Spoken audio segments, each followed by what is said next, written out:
душанбе шаҳри орзуҳо пойтахти тоҷикистони бештусо, оинаи таъриху тамаддуни миллати тоҷик, макони илму маърифат, фарҳангу адаб ва донишу хирад.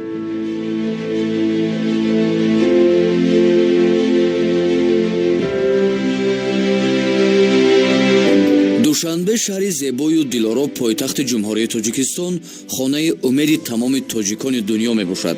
дар замони соҳибистиқлолии кишвар зери сиёсати хиратмандонаю бунёдкоронаи асосгузори сулҳу ваҳдати миллӣ, пешвои миллат, президенти ҷумҳурияи Тоҷикистон муҳтарам Эмомалӣ Раҳмон шаҳри Душанбе рушду намо кард. хусусан дар чанд соли охир ин шаҳри зебою гулбаоғӯш ба тадриҷ рушд карда симои худро дигар намуд.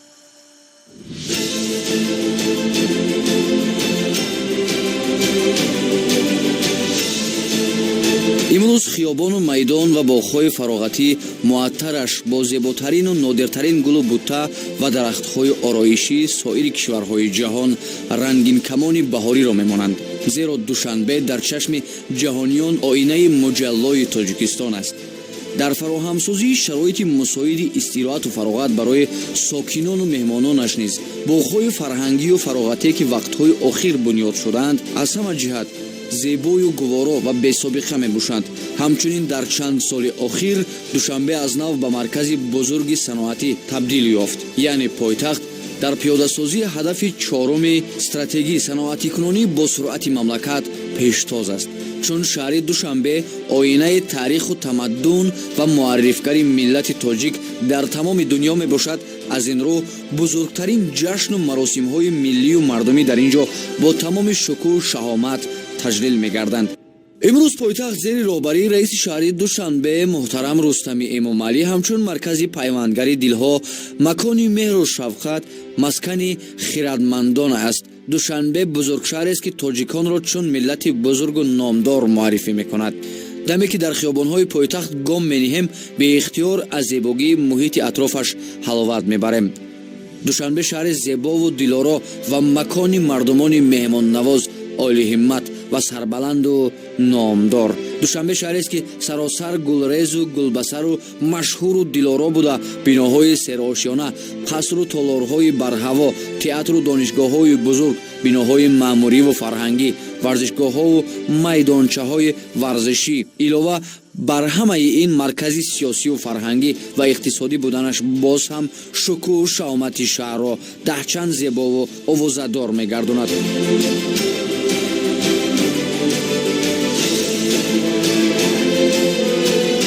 Душанбе рӯз то рӯз ҳашамату ҷалол касб карда бо суръат ба як шаҳри модерну замонавӣ мубаддал мегардад ки дар он сами бевоситаи шаҳрдори Душанбе Рустами Эмомалӣ ба назар мерасад.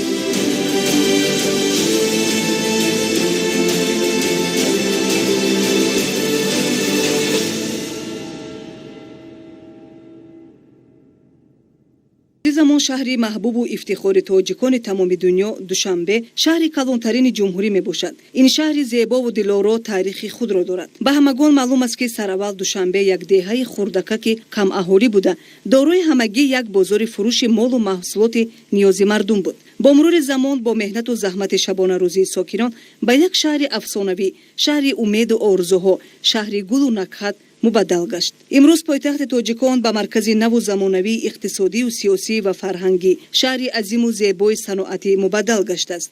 дар он намояндагони миллатҳои мухталиф зиндагӣ мекунанд. он ба расму оинҳо